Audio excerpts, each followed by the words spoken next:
Okay, we will start with the consent agenda. What are the wishes of the board?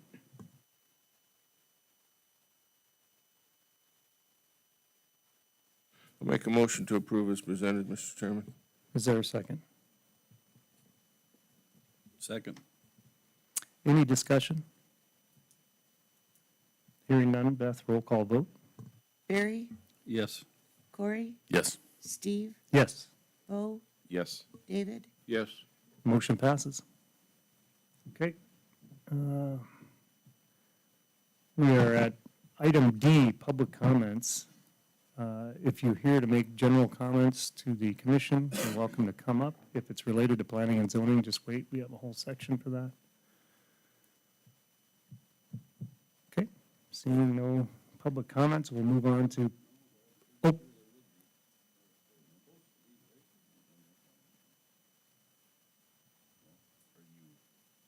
Okay, come on up.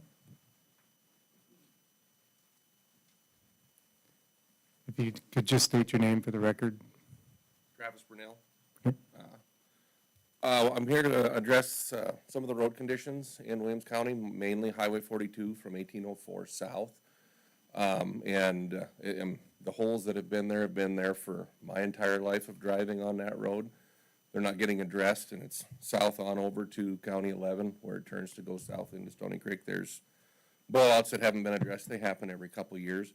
When we have rain events like this, Williams County yesterday limited the roads to 20,000 or 6 ton, 80,000 pounds. Every other county limits them to 12,000 pounds right away, gross vehicle weight.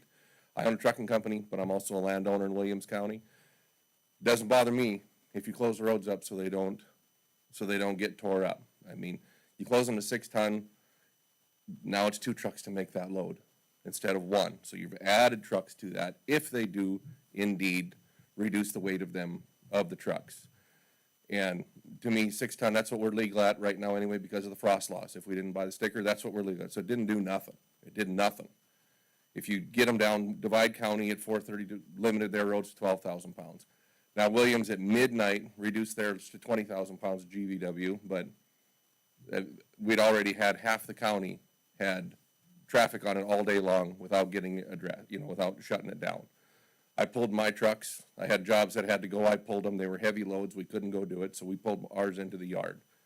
And when I went home last night, there was water truck after water truck coming down 1804 right into that disposal on Continental's property there on that Jesse disposal.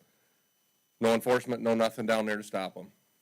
And it doesn't do any, first, I think it should have been shut down right away with the amount of rain we had, especially in spring when the roads are already soft.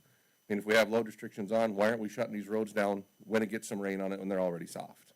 They should have been shut down immediately, as soon as we got 50 hundredths of rain in half the county. Part of the county didn't get that rain, I grant, but the rest of it did. We can shut it down in sections, but even last night, like I said, they're shut down. When I went home, there's trucks coming down that road and no enforcement over there to stop them. So why would they stop? Thank you. Thank you. I would just make a comment to that. Travis, right? Yep.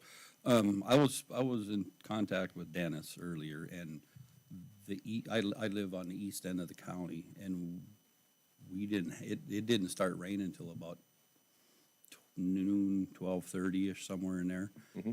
Well, the people that went out in the morning, we're not going to make them hitchhike on the way back. No, I get that. So, I mean, and if half the county is dry, now, there gets to be a little frustration in not shutting this side down, but there's equal amount of frustration shutting the other side down.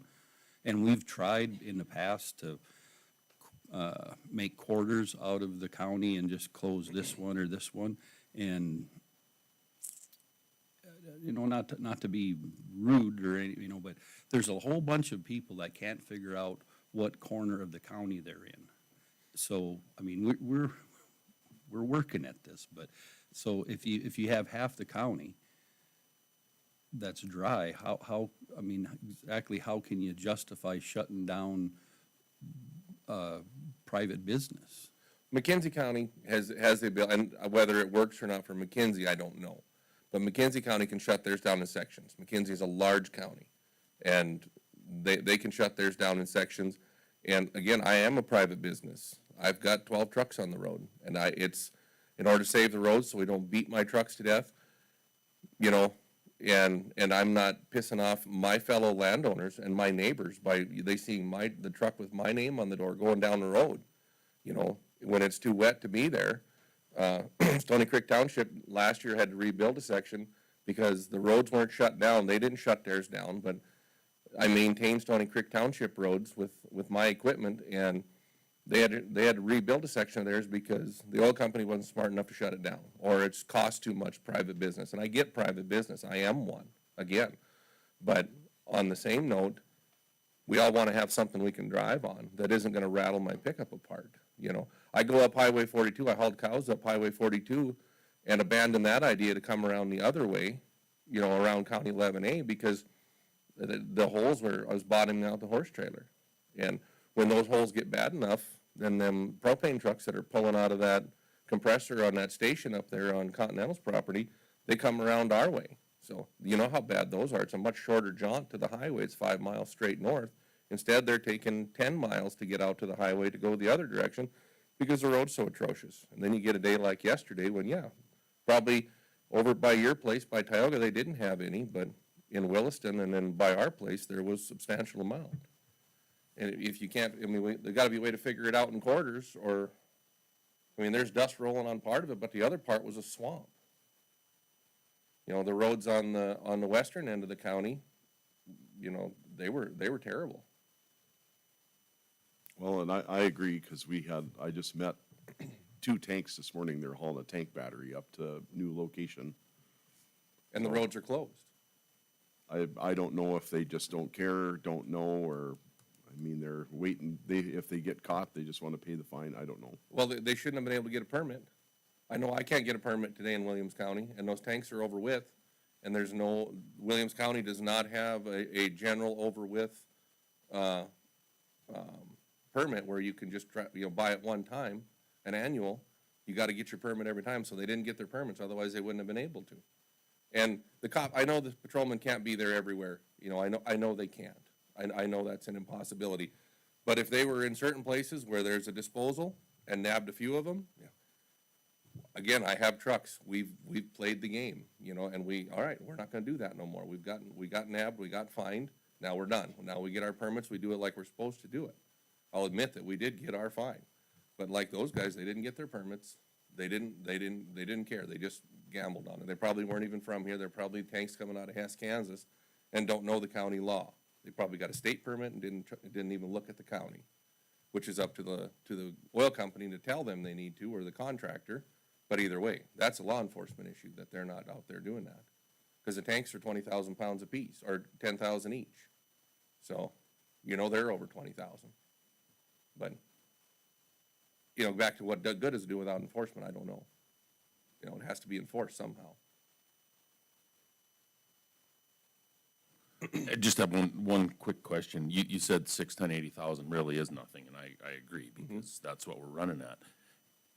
Is there a happy medium anywhere between 20,000 or 12,000 and 6 ton 80? I mean, because you think about 12,000, that's a roustabout.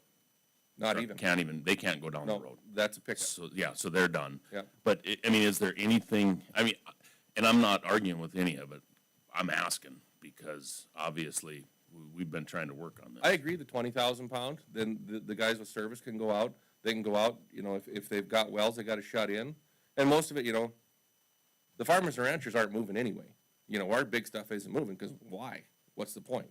Can't get it in, can't get it out of the field. It doesn't matter. Can't haul cows in that crap. It doesn't matter. It's the commercial traffic. You go to 20,000, at least they can go out and service their machines, shut them in if they have to, you know, whatever they've got to do. And they can still do service. Most of your roustabout trucks are gonna weigh that 18 to 20,000 pound mark. So I used to work for SK&S Oilfield Service for Kelly Everson, and ours were 18,000 all tooled up, our roustabout trucks. And those, quite frankly, aren't gonna do the damage that a big truck is. Even empty, them big trucks are tearing it up. Again, I own them. I know what it's like. You know, I would say 20,000 is a good mark, but it's just a matter of putting it on. You know, and the county roads are bad enough, but the township roads can't handle it. You know, you get some snot on them township roads and they can't handle it at all. You know, and the townships I know can shut theirs down individually, but it still has to be done.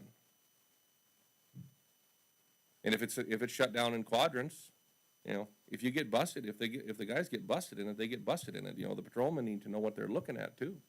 You know, even if it isn't the truck reg, if it's just a, you know, a regular sheriff, they still gotta know what they're looking at, whether that truck should be there or not. And that, you know, whether they haul them down to the scale and weigh them. You know, we've had trucks that, you know, we've had to get pulled down to the scale to weigh because the patrolman on site did not have scales with him, so they took us to the scale. You know, which is super helpful when it's 20 miles out of the way, you know, but it is what it is.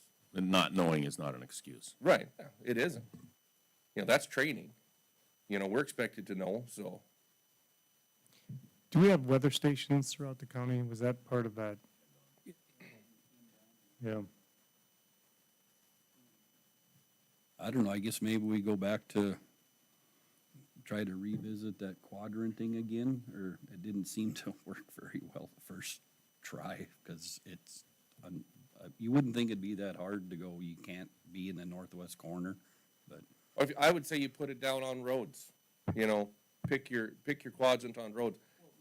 We know where we're at, you know, all of us to get to where we're going have used GPS, use Google Maps, and we're all on the road, you know, we know what 54th, you know, 60th Street, all of that, you know. If you cut it into sections and say everything, you know, northwest of this, they know. It isn't that they don't know, they know. You know, I had one yesterday in Divide County, you know, luckily they give us an hour, but he was pulling a blade out of Divide, and they said roads will be down 12.5 at 4:30. He was flying to get off the county road to get out to the highway, you know, so he wasn't in trouble. But that's what I told him, you know, get moving. That's what you gotta do. so then if we were to revisit that quadranting again, what kind of a nightmare will that be for load pass then? Is it as gonna be as? Okay, well, Mackenzie's doing it, so it's not something. Am I wrong? I mean, No, Mackenzie does it Mackenzie in does quadrants, quadrants. so that's gotta be something, in my opinion, it's already being done. So- Well, and individual townships do it. You know, I'm on the load pass system, I get the emails. Yesterday, there was individual townships throughout Montrail, throughout Williams County shutting down, you know, because they had wet conditions, so. You know, it can't be that difficult to either whether you add quadrants or what, you know. I would say it's harder for most people to figure out what township they're traveling through. You know, I know where 2 or 3 of them are because that's where I live and work, but the rest of them I don't know. You know, but if you had it in quadrants, you know, broke up just like it looks on your map there, I don't think that would be too difficult, you know, and just go off of a road number. Well, and the quadrants, to me, would work a lot better than townships. Yeah. Because now all of a sudden you've got that number, and, you know, like we talked yesterday, Dennis, by the time you get the map put together, it's done raining and the sun's out. So, Yeah. with that many, so I think quadrants is, maybe we need to call Mackenzie and talk to them and find out how they're splitting it out, because I agree. I mean, we need to do something. Yeah, right in front of your farm. There's a hole growing there, right off your driveway, off the farm. And that's another issue. I don't understand why we haven't gone out. This was something that we were talking about yesterday. I don't understand, in my entire life, all the brush along the roads has been there. There's cottonwood trees that have been growing there since my dad was a kid. All of a sudden, we cut all them down, but we haven't gone through and pulled all these holes out of the road. That, you know, I understand the brush had to be gone, you know, but, and we're getting off of the road closure issue, but, you know, all these trees and brush has been a big thing here the last couple of years. And I don't understand that when the holes still aren't fixed in the road, you know, the blowouts and everything. I don't get that either. I mean, that's just a question I had, you know. well, on that note, I mean, I've myself, because I grade roads, there's places this year, and a lot of them, that in the past, there's never been an issue, and all of a sudden this year, for some reason, it's just like, oh, holy crap, you know? So I don't know, I'm not sure why that is, because I didn't really think we had that wet of a fall, you know, it ain't been that wet this spring. It just, there's something something different about the way that, What I'm hoping the goal is that more and more of the town, or the county roads are gonna get blacktopped, you know, especially the busy ones down on our area, where we have all that stuff happening down there with Continental and Hess now, which is coming up. You know, I'm hoping that those roads will get paved, but until we address those holes in the road, you know, right now you have an uncomfortable hump, you know, that you gotta go around. Pretty soon you're gonna be breaking up some expensive blacktop, you know, and I would think a guy would wanna get in there and muck those holes out, find those springs and plug them off prior to doing any of that. You know, so you're not spending that money on a nice surface 2 or 3 times. Cause we all know how much, you know, how fun, patched up asphalt is, you know. And granted, I'll give Williams County all of the credit, the roads that they have paved are great, you know. County 9 south of 1804 has been paved for a long time and there's not one patch in it. You know, 8 is good, 42 is good. You know, when they get done, they do a nice job on them. You know, that gets done very well, but, you know, the gravel still needs to be addressed.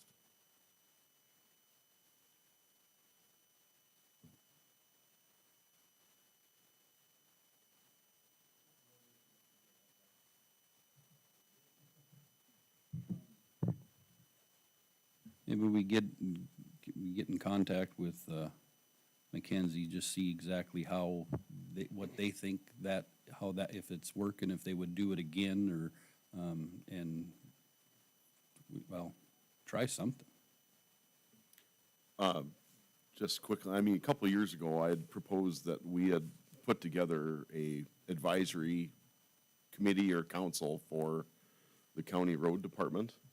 I think we need to revisit it, because it needs to have 6, 8, 9 guys from all over the county from different regions, so that we can, if there's problematic places that need fixed, that need addressed, it needs to come from that committee, so that we can make a plan and get it done. I guess I would like to revisit that, see what we can get done.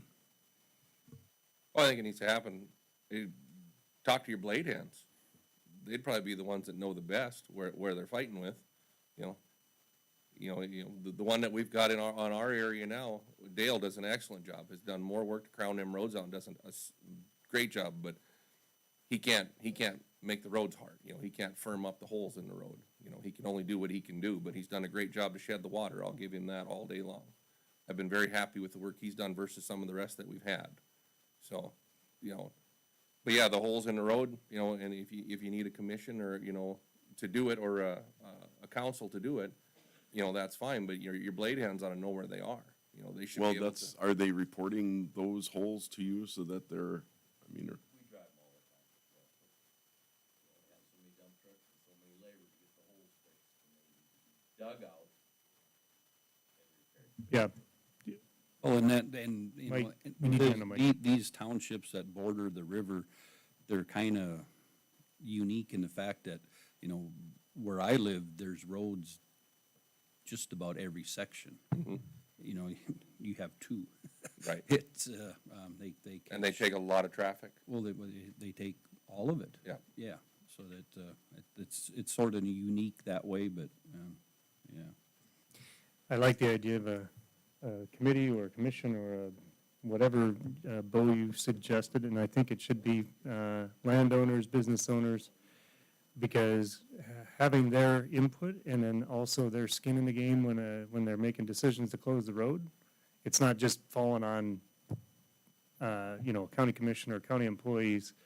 They have some skin in the game in the decisions that are made. And so then all their buddies that are also in the trucking business will call, you know, if you're on that committee, they're gonna call you and say, what the hell are you doing? You know what I mean? Yeah. So it just gives us a little bit more pull with the general population when we can spread out that responsibility a little bit too, especially people that are, you know, that care about the roads, Yeah. right? 'Cause I will say, I know all kinds of truckers, and just about all of them are just fine with the restrictions and closing things down, because, you know, radiators and hood mounts and, you know, that all that stuff adds up. They're not gonna be closed for weeks. They're gonna be closed for a couple days, you know. And yeah, if, you know, I'm fine with it, close them up so that the roads are better tomorrow, you know, or the next day. You know, that way, again, it's not tearing up our machinery that, you know, as a business owner that are out there, plus my vehicle that I drive in every day, you know, and my dad and mom's car that are just ranchers. They don't have skin in the oil patch, and they're not making money from the oil patch. My brother, my sister-in-law, my kids, you know, my nephews that drive to school every day, they ride a school bus that comes down 42, you know, and, you know, my kids that drive into Williston, you know, it's, you know, there's a safety aspect to the whole thing as well, not just convenience and tearing up equipment. You know, there's a safety aspect to it all. So would there be some sort of a, because there's some things that just can't, once they get going, that just, you can't stop. So if say, if there was a, you know, some big job, you know, whatever you want to call it, you know, fracking or, you know, there'd have to be a way to be able to get at least fuel or something into them different sections or different job sites. Because, I mean, some of them, they'll last 3 weeks. Well, it's pretty hard to schedule the weather out that far. So I don't know if there'd have to be some sort of a special allowance or something to allow certain thing, you know, not just run-of-the-mill everyday work, but something to save you, or, you know what I mean? I think I get what you're getting at, but I think that's gonna be back on the individual company to, I mean, if we say we're closing them at 3:00, probably better get Horizon on the horn and say, I need a load of fuel because the road's getting closed at 3:00. I mean, I get that. My phone tells me days in advance that there's a rain event coming, that there's rain forecasted, you know, days and days. I mean, my phone's going off all the time with weather alerts. If the wind's gonna blow, if it's gonna rain, you know, what we're gonna get for rain. I've known that this was coming. These last 2 days have been coming, possibly, you know, I don't think we've gotten what we expected to get, but I've known this is coming since Friday. You know, if they can't figure out to put extra fuel on, you know, you can rent fuel tanks. If a frac can't figure out to put fuel there, granted, sand's gotta get in. But the other thing is, they can shut them valves, they can hold that pressure for a few days if they have to. I mean, I've seen them where everything breaks down on location, they gotta shut it down. They continue to frac. You know, when it's back up, they're able to take off and go. You know, when things break, they still have to shut in a frac. I've seen it happen. You know, they've had things come apart, they couldn't get it done. Snowstorms, the last April, couple years ago in April, shut everything down. They couldn't physically get there. They had to shut in them fracs. Drilling rig had to stop what it was doing or just sit and circulate for a couple days until they could get trucks in. Sometimes Mother Nature says you're shutting the road. It isn't up to us. Mother Nature stops it because there's 12-foot snow drifts and you can't see what you're doing. They handle it then, you know. Or, you know, and you know, that's up, you know, it's up to you guys. If they want to pay an exorbitant fee to get that stuff in there, let them pay it. You know, if you say the roads are shut down, well, we gotta have fuel. See how much it costs, and then what they wanna do. You know, there's a price where they say, yeah, we can shut it in. You know, Could you do it like frost law or the permits that they can do when they're, need to haul a heavy load during frost law? well, I think Berlin, I see you guys, you and Jamie are in the back. Weight enforcement, I mean, is there anything that if we do, if we did it in quadrants, is that possible to do? Is that something, I mean, I guess I'd just like to hear what you guys are thinking also, if that's possible. I mean, I'm sorry for putting you on the spot, but you're standing here. I'll sit down.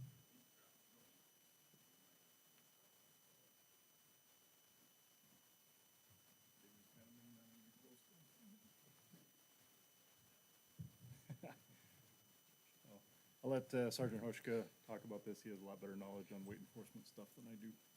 We could certainly take enforcement action based on quadrants. My only concern would be that there would be proper, you know, heads up to the industry. in order to do so. And then what's helpful for us is that there's also a time frame, like a recommended time frame. So that way we're not pushing up against the clock, you know, and making enforcement efforts. And then we don't want to hear while we're on a traffic stop, for instance, that things are being lifted. So there needs to be foresight and planning. So if we're going to, there's a natural split. You can see it right on the map. You know, it's almost falling in line with the way that the TV is splitting it up. We could certainly do enforcement based on quadrants. What kind of time frame would you be thinking? Like, I mean, you're saying you need a time frame, because most of the time we don't just, at least I haven't seen it where, well, we lifted it now. It's usually, it's 8:30, at 11:30 we're gonna lift. Is that enough time, or 10:30? Yes. Yes.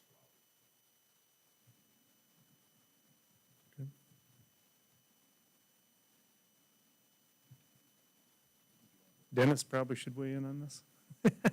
Just a random thought was, I don't see that there's any point if at 8:30 in the morning you say we're gonna lift the restrictions at 11:30, because to me, there's no difference between 8:30 and 11:30. To me, it's like tomorrow morning at 7 AM, roads are open. So it's cut and dry. Well, that's easy to say, but it might be raining at 7. I mean, Well, I know, but to me, that you look at these guys, if you pull a truck over at 10 o'clock and the road restrictions are lifted at 11:30, that guy gets a ticket. There's no difference between 10 and 11:30, other than a time. Right, but there's gotta be a line somewhere. I mean, you gotta go, you know, like. That's why I at said the 8. next day at 8 AM, so that everybody knows the beginning of workday, the next day roads are open.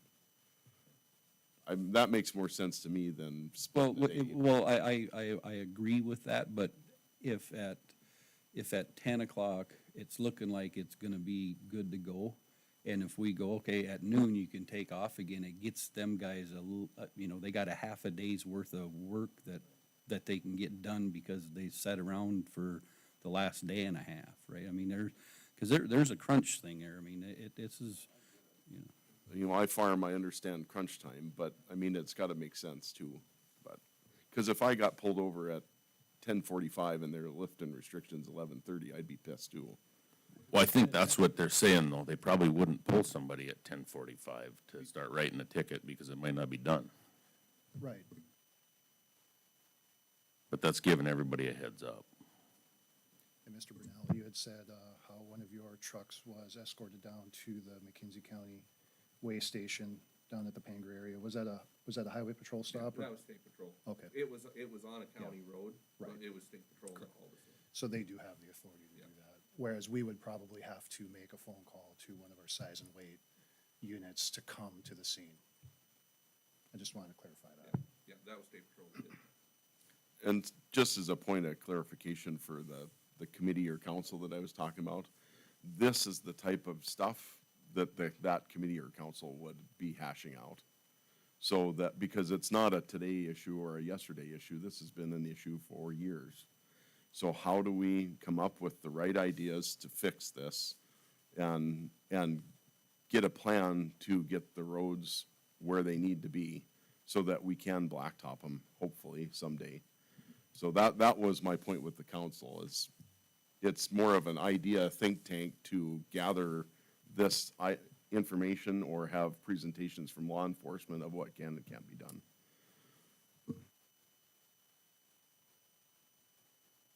Okay. Well, I would say if we were to do that, if we split it in, you know, in fourths, there, obviously, you know, we're here. I'm at the east end of the county, just east of Tioga, but, you know, there should be, it would be nice, I would think it would be nice to have opposing corners in each one of the quarters to, you know, because like when I was talking with Dennis, it's like, well, you know, it's not raining here, but it wasn't very long and it started, so, can we see where the end-on stations are at on this map? I take it that's a no. So Would it make would it make sense for staff to come up with some suggestions? I mean, for a committee or council or, and so that we have our professionals? Right. Yeah. So if, I don't know how this needs to proceed, but we can turn it over to staff to come up with some suggestions, maybe?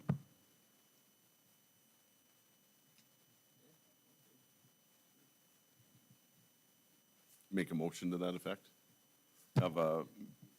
Make a motion to have staff, draft a plan for advisory council for, I guess, roads and road department, and report back at the next meeting. Okay, there's a motion. Is there a second? I would second that, but, just as for discussion here, what do we do in between now and then? I mean, is it, we just carry on, or, I mean, when it looks like it's gonna be nasty to drop it down to 20,000 then, or is? I would guess, we'll have to leave it up to Dennis to do, or,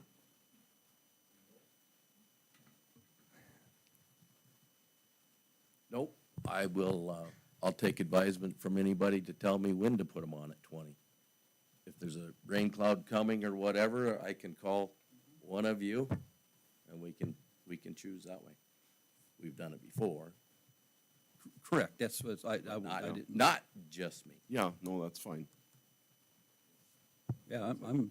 I good should with have that. said, we'll leave it up to Dennis to tell us what he would like to see done in the meantime, but. Okay.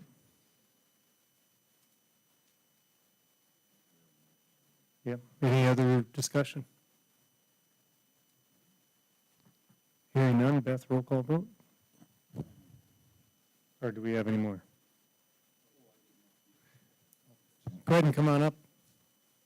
Hey.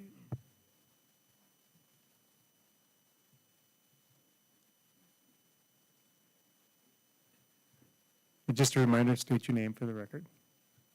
I'm Lori Brunel. Concerning this same section of roads down there, the other end of the spectrum, we've talked about mud and rain. Let's talk about the dust. We've had cattle down there since 1973, and we have never doctored for pneumonia in our calves as much as we have in the last 5 years combined. I have been down that road when the wind is or a light breeze, and had to absolutely stop when you meet a truck because you can't see past the end of your vehicle. And while you're stopped waiting for the dust to clear, you don't know who's coming behind you. There's a safety issue and a health issue. Last fall, my other son and my grandson were in a tip-over wreck because of dust, because of a semi. This is getting ridiculous. There's no way that we can keep living like this. Our cattle are dying from this stuff. A little bottle of Nuflor, that big, doctor's 10 calves, and that's costing over $350 now. We can't do this anymore. Another issue, and I appreciate that we're getting the roads crowned, but the rocks that they're pulling up out of here are from fist size up to basketball size left along the side of the roads. That needs to be taken care of. My little car doesn't go over those. Semis maybe don't bother them a bit, but I'm on my third windshield in 5 years. That's $400 a shot. So let's get something done. Okay. Any other discussion? Okay, hearing none, Beth, roll call vote. Corey, Yes. Steve, Yes. Bo, Yes. David, Yes. Barry, Yes. Motion passes. Okay. Let's, Can I make a quick comment? yeah, absolutely. Just so you know, the county is working on a new product that could possibly be an answer for dust control. It is substantially cheaper than mag chloride. I mean, right now, it's not going to be a fix, but as soon as we find out what that product looks like and if it's feasible, I think we're gonna start using more of it where it's needed. But, well, we've got some that was put down last fall, and they're looking at it to see how it's gonna hold up. So, dust pods. I couldn't tell you. It's a product that's mixed with water. It's like a polymer of some kind.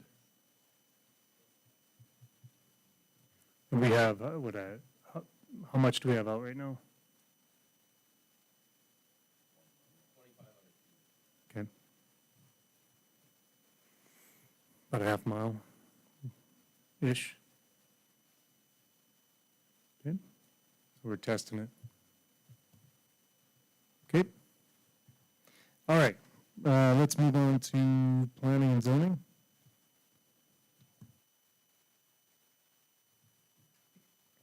Good morning, Commissioners. Michelle Haugen with County Planning. First one we have today is LU-0013-24, which is Ed Rintamaki on behalf of the Cheryl Ulvin Living Trust. They're requesting a zone change to rural residential for a proposed approximately 11.34 acre lot. Parent property is currently within the agricultural zoning district. This is located in West Bank Township, and they did recommend approval on this particular project. Applicant is requesting a minor subdivision to create 2 lots. The parent parcel is approximately 139 acres and currently within that agricultural zoning district. The newly created lots will be approximately 127.97 and 11.34 acres. The larger lot will remain in the agricultural zoning district, while the applicant is requesting the zone change to rural residential for the proposed 11.34 acre lot. Purpose of the smaller lot is to separate out the home located on the property. Access to both lots is taken off US Highway 2. The minor subdivision is currently going through the review process and has been approved for Mylar. Lots are to be known as MS 24-0008 and MS 24-0009. Recordation of this plat will be contingent on the approval of the zone change. The Planning and Zoning Commission did hear this item on April 18th and recommended approval 6-0. Okay, I see the applicant is present. Any comments, Mr. Rintamaki? Okay. And what are the wishes of the board? Move to approve following staff comments. Okay, is there a second? Second. Any discussion? Hearing none, Beth, roll call vote. Steve, Yes. Bo, Yes. David, Yes. Barry, Yes. Corey. Yes. Motion passes. Okay, so the second one today is LU-0015-24, which is Nathan Clyer with Basin Electric Power Cooperative on behalf of Charles Macaulay Partnership, LLLP. They're requesting a conditional use permit for a high voltage substation for an approximately 40.06 acre tract that is within the agricultural zoning district. This is located in East Fork Township, and they have recommended approval on this one. Applicant is requesting a minor subdivision, which will create 2 lots. The parent parcel consists of approximately 160 acres, being the entire northeast quarter. The newly created lots will be approximately 40.06 acres and 119.94 acres. Both lots are to remain in the agricultural zoning district, while the applicant is requesting the conditional use permit for the smaller 40.06 acre lot to construct a high voltage substation. The purpose of the subdivision is to separate out the portion that will be utilized for the substation. The proposed newly created lots will take access off of 129th Avenue Northwest, which is also known as County Road 11. Minor subdivision is currently going through the review process with the appropriate county departments, and the lots are to be known as MS 24-0010 and MS 24-0011. Planning and Zoning Commission did hear this item as well on April 18th and recommended approval 6-0. Okay, is the applicant present? Okay. What are the wishes of the board?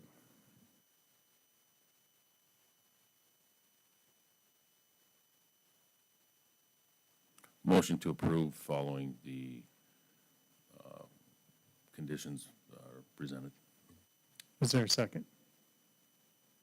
Second. Is there any discussion? I just have a quick question. Is there, any homes nearby? What's that to the east? I think it's another site, yeah.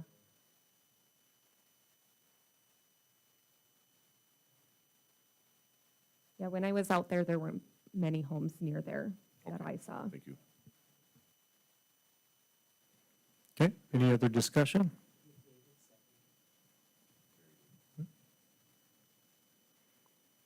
Any other discussion? Okay, hearing none, Beth, roll call vote. Bo, Yes. David, Yes. Barry, Yes. Corey, Yes. Steve, Yes. Motion passes. Okay, so the next one we have is LU-0019-24. Ed Rintamaki, on behalf of Brent and Jennifer Peterson, are requesting a zone change to rural residential for 2 newly created lots. Parent property is currently within the agricultural zoning district. This is located in section 34 of Blue Ridge Township, and they did recommend approval. The applicant is requesting a minor subdivision to create 2 lots. The parent parcel is approximately 40 acres and is within the agricultural zoning district. The newly created lots will be approximately 10.51 acres and 29.66 acres. The applicant is requesting a zone change to rural residential for both newly created lots. Purpose of this minor subdivision is to create a lot for the owner's daughter.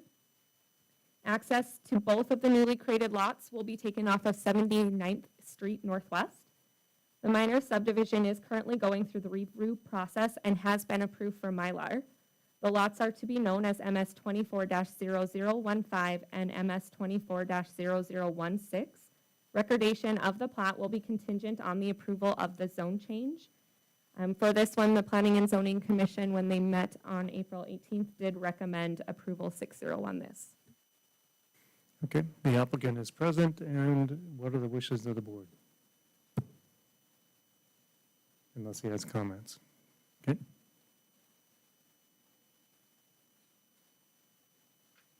Make a motion to approve following staff comments. okay. Is there a second? Second. Any discussion? Hearing none, Beth, roll call vote. David, Yes.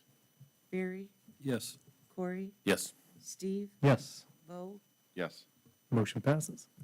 Okay, this next one, LU-0021-24.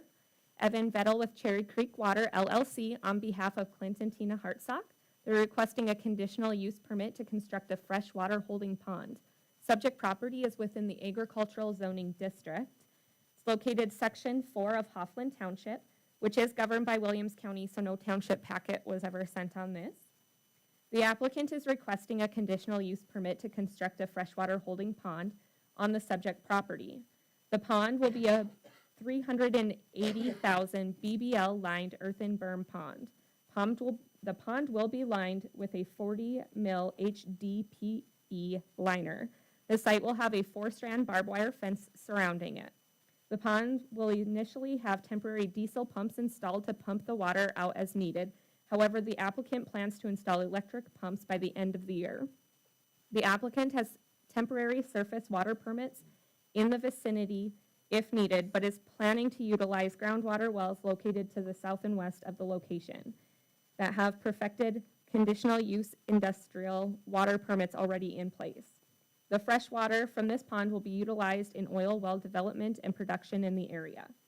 After the freshwater pond is no longer needed, the company will reclaim the site and it will be turned over to the landowner. On this one, the Planning and Zoning Commission approved it recommended approval 6-0 on April 18th. Okay, is Mr. Vettel here? Okay. Any comments from you? Okay. What are the wishes of the board?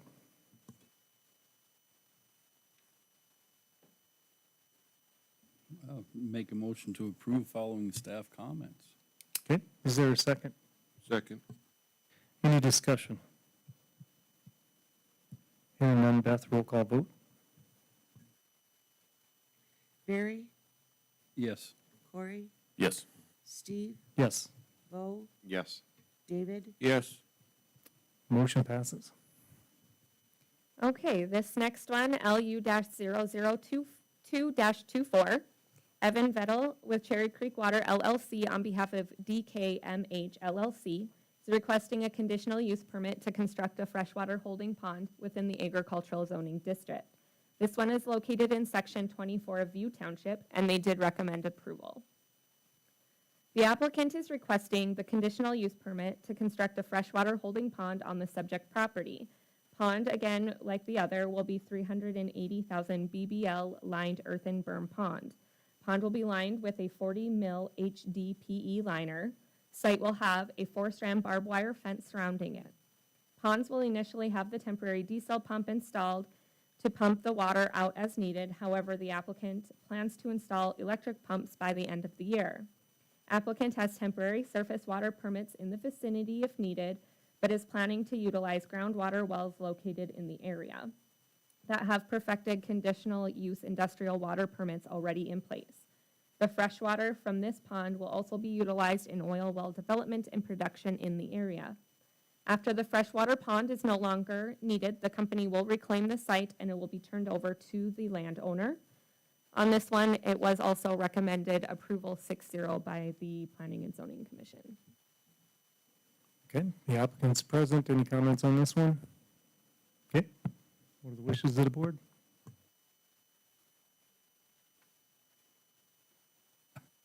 Make a motion to approve following staff comments.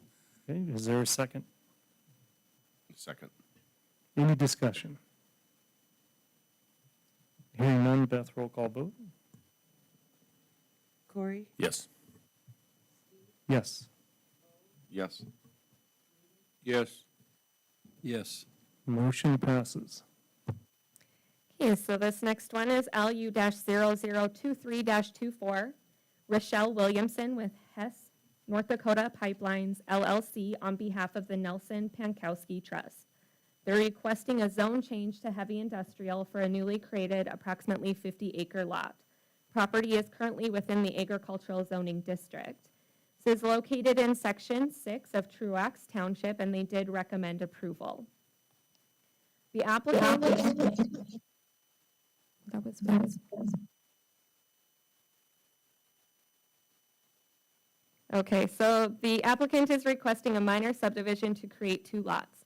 Parent property is within the agricultural zoning district and is approximately 228.28 acres. The newly created lots will be approximately 50 acres and 178.28 acres. The larger parcel will remain in the agricultural zoning district, while the applicant is requesting the zone change from the agricultural zoning district to heavy industrial for the newly created lot that will be approximately 50 acres. Purpose of this request is for the construction of a compressor station facility. According to the applicant, the facility will have 51 mmSCFD of compression capacity to capture forecasted gas volumes. The size of the facility would allow for future expansion to 68 mmSCFD within the same footprint.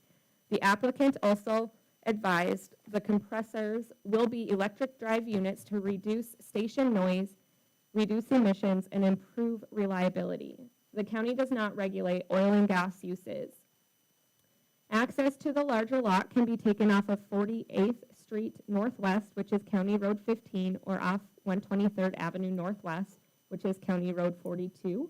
And the smaller lot will be accessed off of County Road 42. The minor subdivision is going through the review process, and the newly created lots will be known as MS24-0017 and MS24-0018. On April 18th, the Planning and Zoning Commission did hear this item and recommend to deny with a vote of 4-2. Okay. The applicant is present. Please state your name for the record. Williamson. I'm the regulatory advisor for Hess and the Bakken. And this compressor station is virtually a mirror image of the other ones that we have in Williams County. We understand and respect what Michelle just said, that you all do not regulate these compressor stations. However, we always like to come to you, make you aware of what we're planning, and to allow for consistent operations of our facilities in Williams County. So that's what brings us here today. As you're well aware, these projects are 25-plus years in their lifespan, so it's not a short-term construction and investment in Williams County. And so that's what we're coming here to you today with the Planning and Zoning Committee. Okay, the Brunels came and voiced their concern, which we fully respect. They're, in fairly close proximity to the station. They also recommended or referenced that Mr. Johnson had concerns. So following that meeting, a member of our management team, including Megan Bradfold, is here. She's our surface land manager, went out, personally went to the farmsteads, I believe at the farmsteads at the site with the Brunels. They went over and met with Mr. Johnson. And we have come to an agreement to mitigate the line of sight, the noise.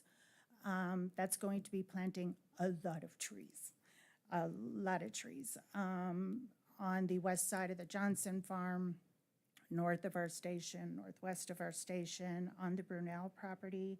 We'll determine exactly where they prefer to have those. But those will go up. In regard to all the conversations that's going on with the dust, concerns by the residents outside of our project, we haven't been in touch with Dennis, and we will do dust suppression, looking at roughly a mile and a half around the station, but when and where as needed. And then, as we always do, we will absolutely take care of any damage that our construction equipment does.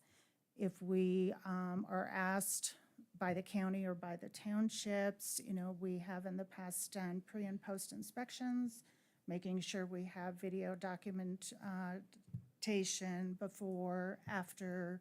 Yep, that was us, so then we will absolutely take care of that. So with that, we're hoping that we're trying to be good stewards, working with the residents.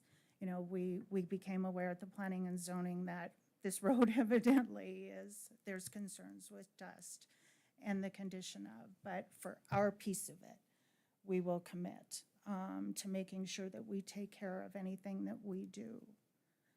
Are there any other questions? I'll just stop and. Just quickly, that's about 2 miles down 42 for you, is that correct? So 3, yeah. 3, okay. What's the condition of that road now? Is it terrible? Okay. So, I do appreciate what you're saying, and that's what I like to call being a good neighbor. If we document the condition of the road pre what you guys are planning, so if it's terrible now, there really is, it's going to be tough for you guys to assess what damage you have done additionally. Do we have a plan with that? I mean, will we fix the road right away?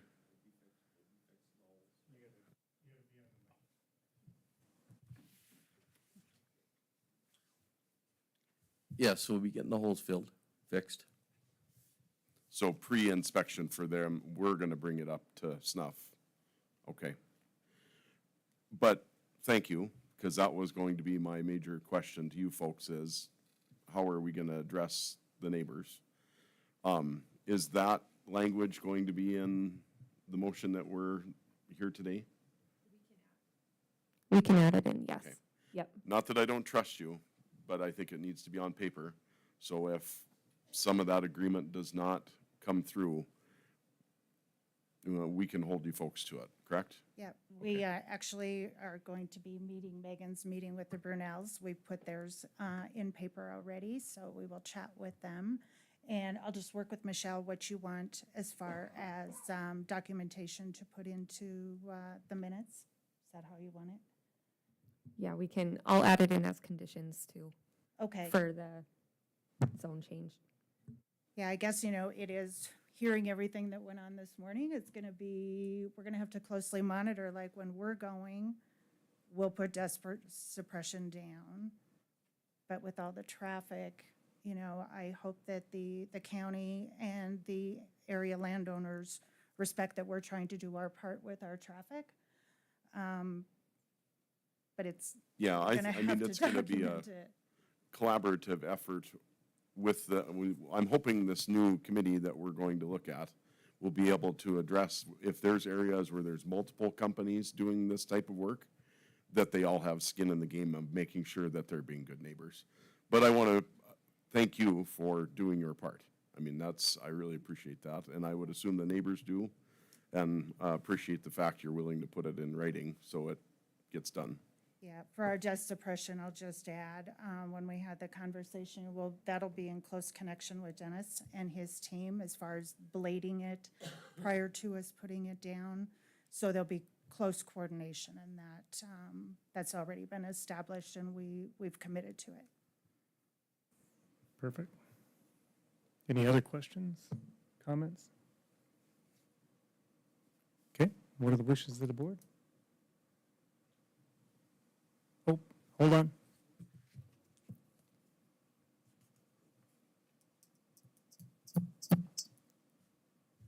Mark Burnell. 42 has been a mess for a long time, and Hess has had a lot to do with it in the past. All the way down to where it goes to past Norman's and down in there. They've turned corners. That the hole in the road has been there for 5 years and it hasn't been addressed. And he's known about it because he drove on it. Putting more stuff along that road is not going to help at all. It's a disaster, has been. And nobody's done anything to fix it, really. I mean, you don't shut the traffic down. You had that discussion already.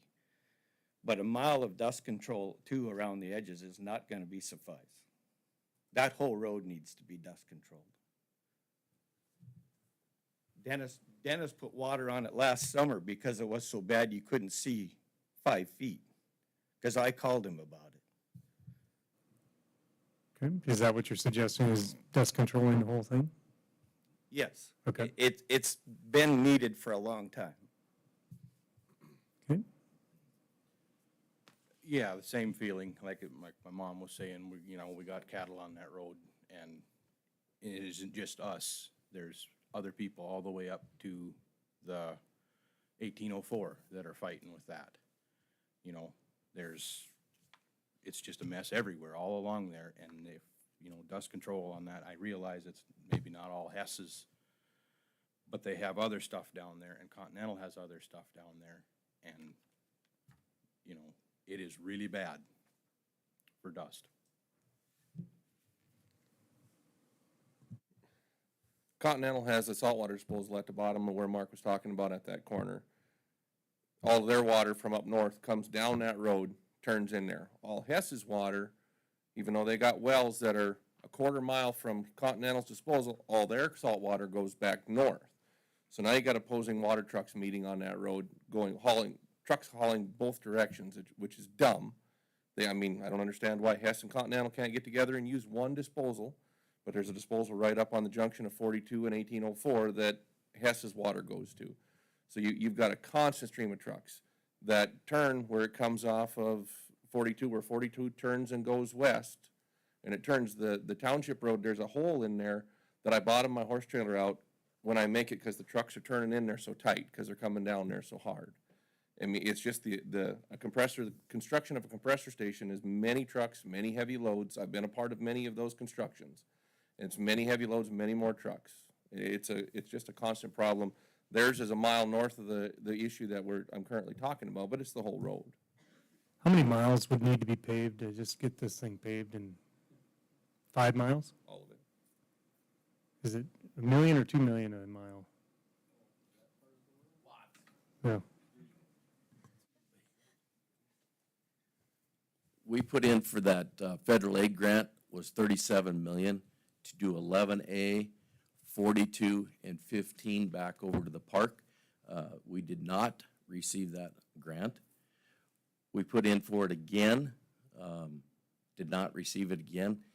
And we just put in for the flex grant for the, whatever miles it is, on 11A from the pavement, now from 9 over to 42, we put in for, because that's all that would qualify, and that was 22 million.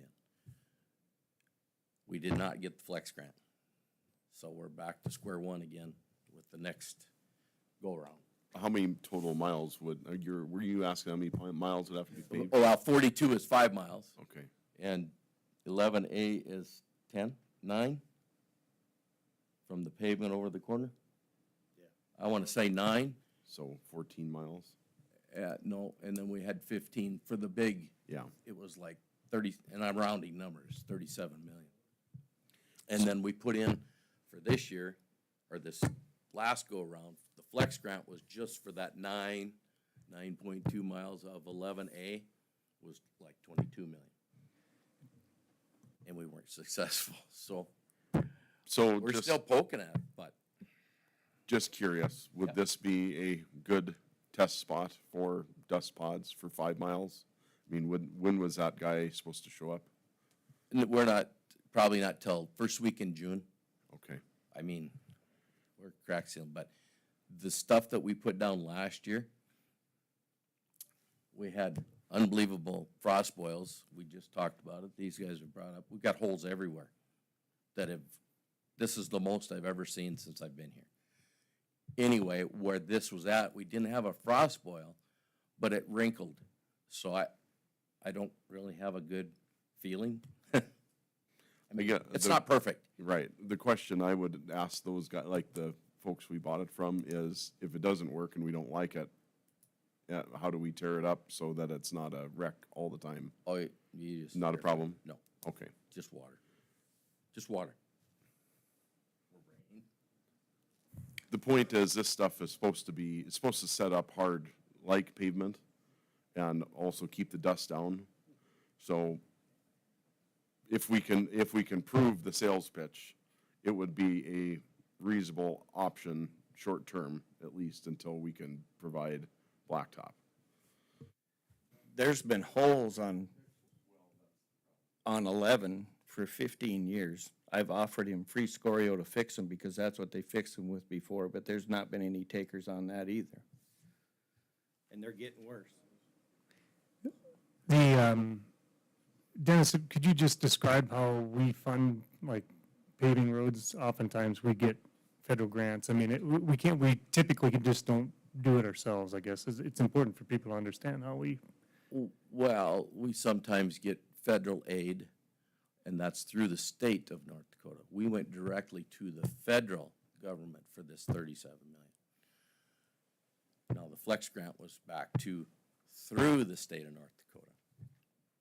So that's the only two that have provided in the past. Right, and I guess what I'm saying is whenever you do a big project like that, does the county just fund it ourselves?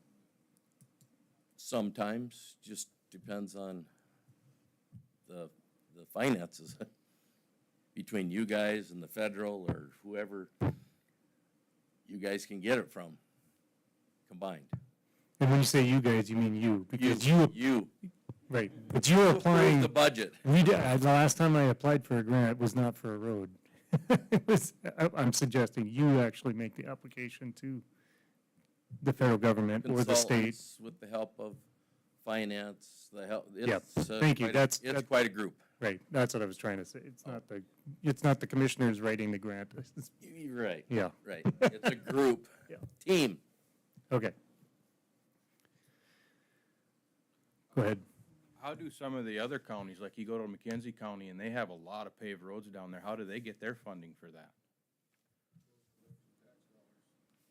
Yeah, do you know how much they're? Yeah, they're over double what we get from a gross production tax perspective, so they're, as Commissioner Hanson just said, they get over 100 million, and we get 40. That's oil production? Yeah, that's based on the gross production tax, so, and we don't get any extraction tax, right? That's all state. And they're a big county, but they don't have as many roads. 'Cause, you get a lot of stuff like down by we're talking here. There's, if there was a half a dozen more roads, we wouldn't have as big a problem because they could take this one or that one. But, McKenzie there isn't a road every section line like there is in most of Williams County. So that spreads the load out too, but Well, as you stated earlier, in our section, there's no roads. I mean, we have two to get to that whole thing. it's as you well aware, I mean, it's pretty rough country. That's a reason there isn't roads, you know, wherever, so. And it, so we fund some stuff in-house or on our own, but, you know, when you're talking about a $37 million bid, it gets pretty tough for us alone to swing stuff like that, but, maybe, I don't know, may, talk to our local open up the faucet a little more, get us some more funding. We'd pave all kinds of stuff if we could afford it, but. Is pavement the answer ultimately, from your perspective? It probably is, because there is no gravel road that's built to stand up to that kind of truck traffic. I mean, let's face it, it ain't gonna happen. No. You can't maintain them enough with that kind of heavy truck traffic to make them stand up. It isn't possible. Yeah. It's And been then proven for 20 years. And when you're going, you know, you have a disposal here and somebody else has got a disposal there, everybody's got triples or quads. You come around, I mean, they just, that's why there's them dips. It's the trailer axle, they're just scrub everything off. It's not exactly an ideal setup, but about the only thing I've seen that works on them intersections on the radiuses is cement. Well, I don't think there's anything wrong with making the oil companies ante up to some of the damage they do either. I mean, what's wrong with forcing them to fix it? We do it in the township. If they're gonna wreck it, they can fix it. If they got deep enough pockets to drill all them wells, a little road ain't nothing. They can fix them. What are our options there? Well, we should probably address the planning and zoning portion quick, Yeah. and then, yeah. Yeah, sorry, yeah, let's, Can I just say one thing? I know I gotta be at the mic. I respect everyone's comments, okay? I feel it's a little ironic, bad timing. We came with our project, but it seems like the conversations on 42 are beyond us now, just coming in for a new project. So I would ask the respect and, you know, consideration of the commission and reiterate once again that, you know, the traffic we have from this station, we will stand behind anything that we do. Paul Franklin is with me. He will be watching over, he talked to Dennis, the road, the construction of the facility, so he could talk in detail about the load, number of loads, and the heavy load permits that we will be applying for in the timeframe, if you so choose. But I think that I need to ask and reiterate that we respect that these roads take an unbelievable amount of traffic, but there's a lot of operators, you know, and the saltwater disposal wells, that's a whole nother subject that isn't applicable today of who uses what disposals. I respect the fact that, you know, there is another one right north of us. But I would just ask that you consider, and we will put it down in writing. I'll work with Michelle of what we can commit to for our project and our traffic. And we're always, you know, if somebody's having issues with Hess trucks on the roads, let us know. And, but that would be my final comment, that just, this project got a little bit sideways to it, planning and zoning, as far as just the overall condition of the road. So I just ask that we consider what we will obligate ourselves to doing and take that into consideration with the approval. Commissioner Hanson? I just I have a comment, and then I would like to hear the amount of truck traffic and thing that's going to happen. But my comment is, if we seem hesitant, it's because we hear this all the time. Well, it wasn't our truck. It wasn't, and that makes it real hard for Commissioner Ramberg, myself, Dennis, because the answer is always the same. Whether it's Continental, you guys, I mean, you call and say, this is happening, and well, that wasn't my truck, and now we've got big holes. So that's where my hesitation comes in, because I feel like you're being, upfront saying, we'll fix it, but you're not really the one that I'm gonna call, because somebody's gonna tell me that's not their truck. Okay. I'm sure, with all respect, I'm sure it happens. But we will be monitoring the daily routes of when everything is coming in for this. But I'll turn it over to Paul Franklin and let him address the loads. Yeah, good morning, Commissioners. Good morning. So in terms of timing, civil construction would plan to kick off Q3 this year, roughly the July timeframe. So we'll have overweight loads associated with bringing in the heavy equipment, roughly 5 to 10, scrapers, dozers, that sort of thing. The facility construction will start towards the end of the year. All of our overweight loads associated with the facility construction are coming from Calgary, and they're all slated to come in between December and February. Is there, this is related, but somewhat on the fringe. Would you have any plans for piping the saltwater out from that area instead of trucking it out? I mean, I would think that it's far more efficient from your standpoint to put in a pipeline, but maybe there's reasons it doesn't work, or you need landowner participation to get easements. I mean, Yeah, so, I can speak specific to the compressor station, which is for the gas. That's being developed, to meet the gas gathering requirements from the state. I know there are plans for saltwater gathering. I don't know if they're final enough to share anything at this point, but that is the intent, is, we would prefer to get all the saltwater in pipelines as opposed to handled via truck. okay. Any other questions for? No, I just feel like we've got a good plan going forward on the first 3 miles. With you folks.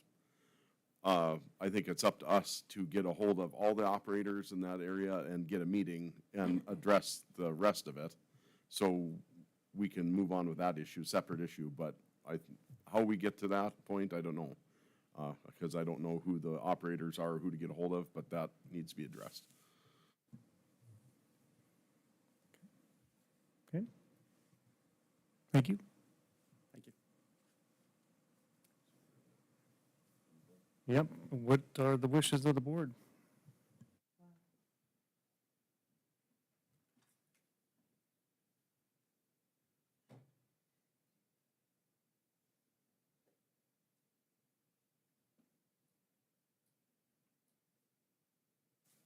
I guess I would make a motion to item 6, LU-0023-24 to approve with staff comments, and would we put additional road consideration comments?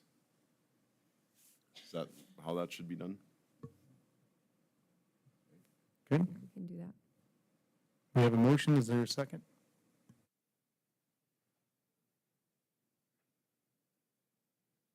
I'd second.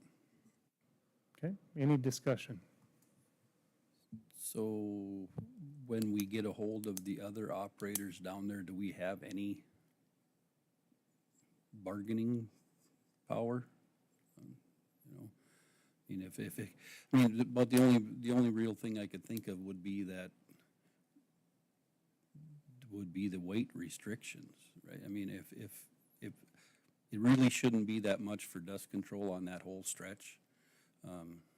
It'd be by far more economical to put dust control down than it would be to haul a third of a load. So, if it, just for the other people listening, that, sooner or later we'll get a hold of you and we'll expect some help. Yeah, I think obviously there's extra miles other than the first 3, but we have to figure out who all the operators are, get them all in the same room and say, this is what it's gonna cost to bring this road to where it needs to be, right?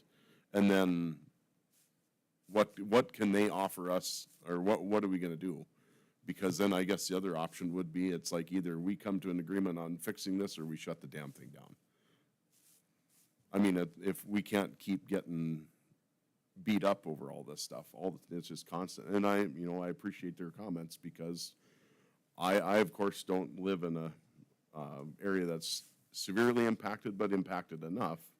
So if it's severe, then if it continues to get destroyed, we've got to bring it up to par, and I think the oil companies need to pony up.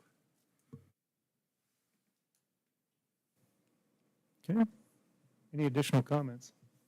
Are you thinking that this approval is the bargaining chip to bring them all to the table or not? I think weight I restrictions.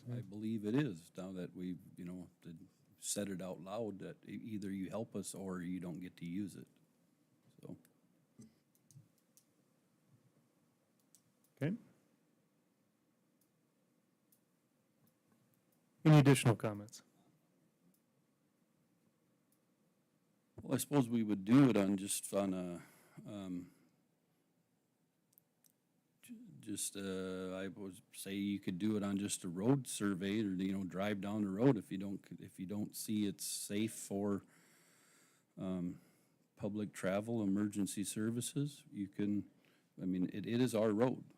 We can, I realize it's a public road. It's not like somebody can't get to town to get, milk and eggs or whatever, but if you're gonna be running around the countryside with 80+ thousand, we want a little help. It's been turned over to the board, but go ahead. I understand. I apologize. I have one other comment, or they said that this compressor's for future, whatever, for the future, that, I don't think Hess has enough gas now that they need this compressor today. I think it's for what they've got planned coming. What is the board able to do as far as leverage for what Hess has planned in that area? As far as what, to leverage that, Hess and other oil companies, not just Hess, Continental, which there are two players down there. So that's a question I have, because they said this is for their future, what they plan on in the future. So they've got more production. There hasn't been a drilling rig down there where we are for a couple of years now, and it's still getting tore up because of the traffic. If there's more coming, what can be done? And I apologize for coming up late. All good. So one thing I'll say is the compressor station can come in whether this zone change happens or not. So if that answers your question. And that's the same with the oil wells, that the future, that's all. Absolutely, we the have no next say in step that. up, it's at the state level, so, it can happen. I think this was a good time for the conversation, though, to be able to talk about these things, at least get that going. Yeah, you're exactly right. We really have no say on the compressor stations or the siting of the future locations, but it is our road. That's the only real leverage we have. Yeah. Well, and I would say that for this proposal, we've got a good plan for the first 3 miles, correct? But I would hope that you Hess folks probably know somebody that deals with the other trucks or the other part of that. Or you can get to them to let them know that we need to all get together, Continental and Hess, and figure out what the plan is for the rest of that 2, 5, 6 miles, whatever, 15. Makes sense? That's what I'm thinking. Okay. Any additional comments? Discussion? Okay. Hearing none, Beth, roll call vote. Steve, Yes. Bo, Yes. David, Yes. Barry, Yes. Corey, Yes. Okay, motion passes. Okay, next up we have LU-0025-24, which is Trevor Hunter with Crowley Fleck on behalf of SWIF2 Datacom Investment Company and Thomas and Donna Hostfite Family Trust. They're requesting a conditional use permit to acquire an existing telecommunications site. Property is within the agricultural zoning district. This is located in section 34 of Pleasant Valley Township, and they did recommend approval. The applicant is requesting the conditional use permit for an existing telecommunications tower site. The original CUP was obtained by Hemp Hill Towers 1 LLC in 2020. The site is currently going through an ownership change, And as per the Williams County ordinance, the new owner or potential owner is required to reapply for the CUP in their name. Subject property is within the agricultural zoning district and is approximately 80 acres. However, the actual tower lease site, which is where the CUP is based, is approximately 100 feet by 100 feet. The site is fully fenced with security fencing and gates. Access to the subject property is off of 60th Street Northwest. And on this one, the Planning and Zoning Commission did vote to recommend approval 6-0. Okay, Mr. Hunter?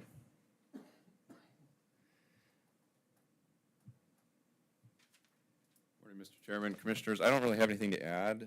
These three are very similar. I don't have much to add to what Michelle said. I represent SWIFT, who's in the process of purchasing these sites, so there's nothing changed. There's nothing, different use isn't proposed or anything. It's really just to get the CUP in the purchasing entity's name. If it happens, then they'll close on it. So CUPs are all in existence. That's really all that's happening is just they're selling the sites. But happy to answer any questions, address any concerns. Sorry, I didn't mean to interrupt. Do we know who the end user is of who's actually putting signal out, or is that not? Like the carrier? Yeah. I'd be guessing, but I do think it's AT&T. Okay, But that's my guess. perfect. Any questions? Yeah. Yeah, just an ownership change. Any other questions or comments? What are the wishes of the board? I make a motion to approve following staff comments. Is there a second? Second. Any discussion? Hearing none, Beth, roll call vote. Bo, Yes. David, Yes. Barry, Yes. Corey, Yes. Steve, Yes. Motion passes. Okay, so the next one we have is LU-0026-24. Again, Trevor Hunter with Crowley Fleck on behalf of SWIF2 Datacom Investment Company and Roger and Helen Olson. They're requesting the conditional use permit to acquire an existing telecommunications site. The property is currently within the agricultural zoning district, located in Section 18 of Round Prairie Township, and they did recommend approval. This one also was obtained, Hemp Hill Towers 1 LLC had a CUP obtained in 2020, and they are going through the ownership change like the previous one. The property for this one is approximately 71.66 acres. However, this actual tower site is 100 by 100 feet. Site is fully fenced with security fencing and gates. Access to the subject property on this one, 51st Street Northwest. Planning and Zoning Commission did recommend approval 6-0 on April 18th. Okay, assuming there's no comments or questions for Mr. Hunter, what are the wishes of the board? Move to approve following staff comments. Is there a second? No, second. Any discussion? Hearing none, Beth, roll call vote. David, Yes. Barry, Yes. Corey, Yes. Steve, Yes. Bo, Yes.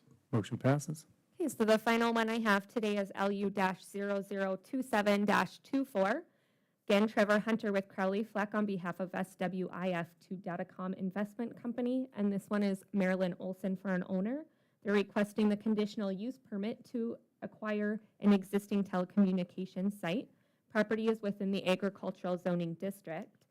On this one, it's located in section 26 of Judson Township. At first, they were undecided on their recommendation and tabled the item until their next meeting, citing that they needed clarification on acreage under industrial zoning. After they received the clarification, they did send back and did recommend approval on this particular one. Hemp Hill Towers 1 LLC did originally obtain the CUP in 2020. Site is currently going through the ownership change, and as per the ordinance, the new owner or potential owner is required to reapply for the CUP. The total acreage for the parent parcel is approximately 149.02 acres. However, the actual tower lease site on this one is approximately 75 by 75 feet. The site is fully fenced as well with the security fencing and gates. Access to the subject property is taken off of 49th Street Northwest.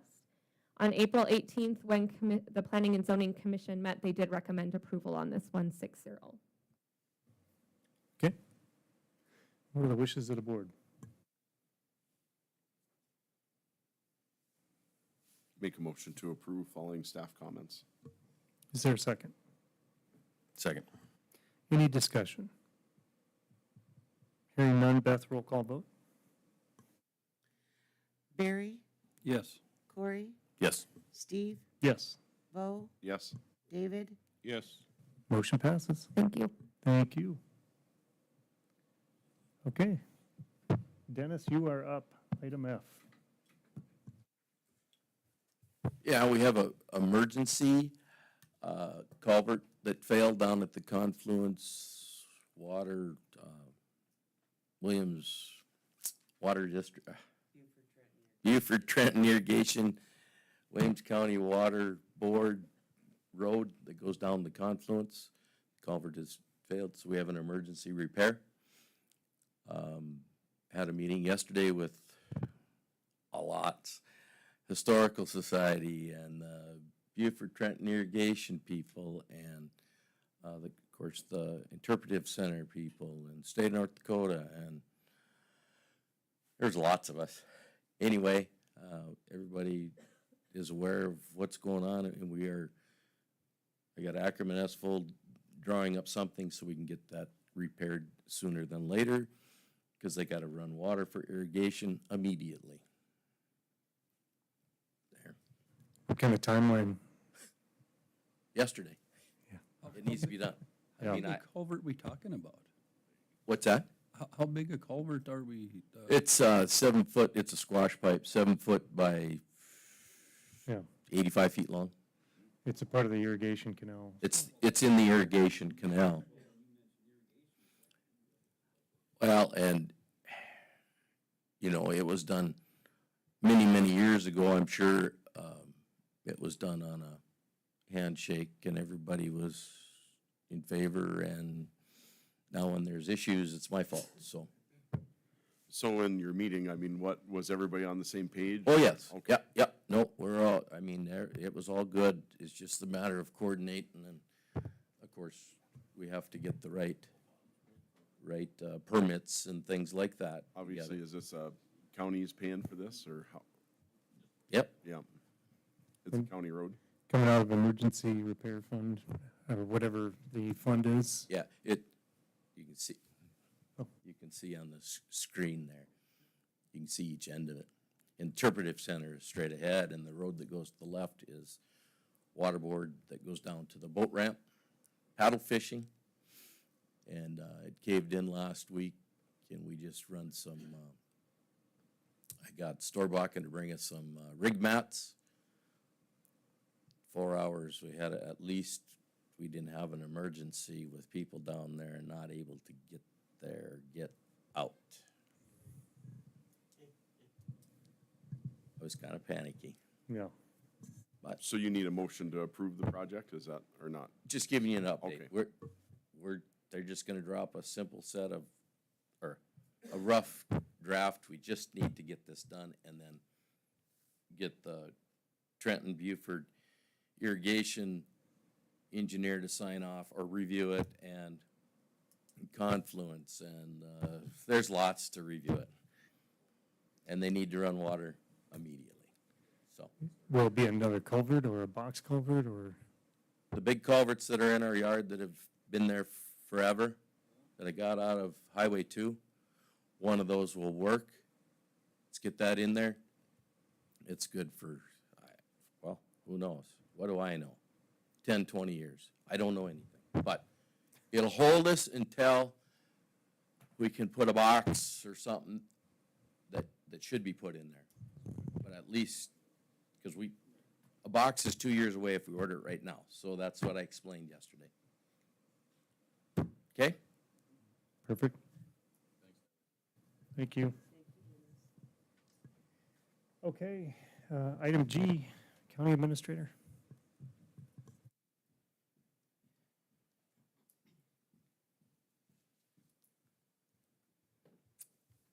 Just one note of clarity. I don't think we would pay for this out of the emergency fund, but we do have capital funds we would use Okay. to cover the cost. Do we have money set aside for just such a thing? Yeah, we've never used it. Okay, are you directing us to use the emergency fund? Well, is there a reason we wouldn't? Why wouldn't we? There's only limited sources that we can use that fund for, and to me, this is a perfect example to use it for. Sure. Okay, I hear your direction. Thanks. Glad we clarified. Well, yeah, we just assumed, I guess, and then I'm glad you said it out loud, so we're all on Okay. the same page. Yep. Great. okay. Okay, on to the position report.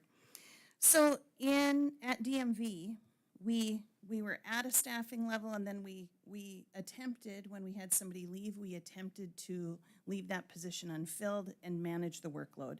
And we've been at that level of staffing for about 18 months, and the determination is, especially now we've gotten busier. There was a change during our time in the pandemic when people weren't coming out to the office as much, but now we're back to being busy, and we need to add that position back to the office to keep up with the traffic coming in.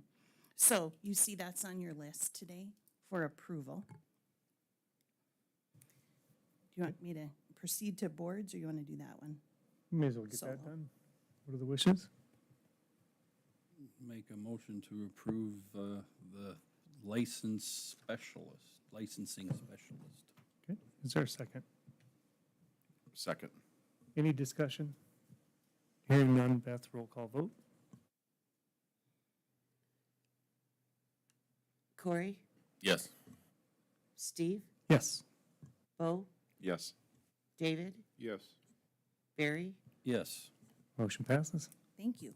On to board appointments. We had 3 positions that terms were ending that came open in planning and zoning. And the process, if you all remember, is we advertise, we collect applications. They are then vetted through legal to make sure that people meet the criteria. So sometimes you have to live in the ETJ to have a certain seat. You have to be in a certain commission district. And so we just make sure that we're getting people into the right seats. I did forward you all an email that showed you all of the applications that we got for planning and zoning, what they applied for, how that all played out. There were a couple that didn't, for some reason, suit the criteria for the role that they applied for. So here now are recommendations, however, that come out of the Planning and Zoning Board. So that's the next step in our process, is that all of the qualified applications go before the board in question so that they have an opportunity to follow whatever process, and different boards have different processes. So in this particular case, there were actually some interviews conducted, or I think actually they reached out to people and not everybody responded, but candidates for a seat that had multiple applicants were given the opportunity to have a conversation and interview with the chairman of the Planning and Zoning Board and I believe our Development Services Director.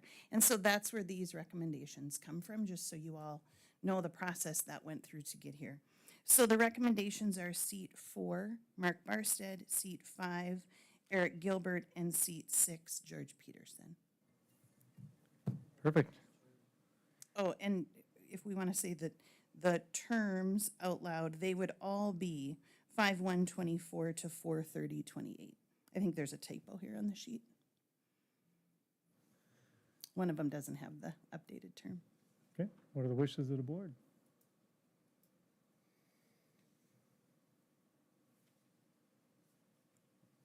I'll make a motion to approve as presented.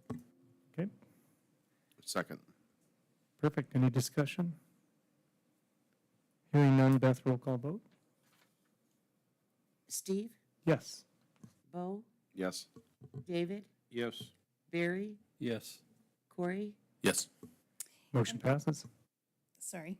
And then we have 1 seat on the Vector Board, and that term actually starts this week, 5/5/24 through 5/4/27, and that would be to reappoint Wayne Anderson. Okay, what are the wishes of the board? Move to approve Wayne Anderson for the Vector Board. Is there a second? Second. Any discussion? Beth, roll call vote, please. Bo, Yes. David, Yes.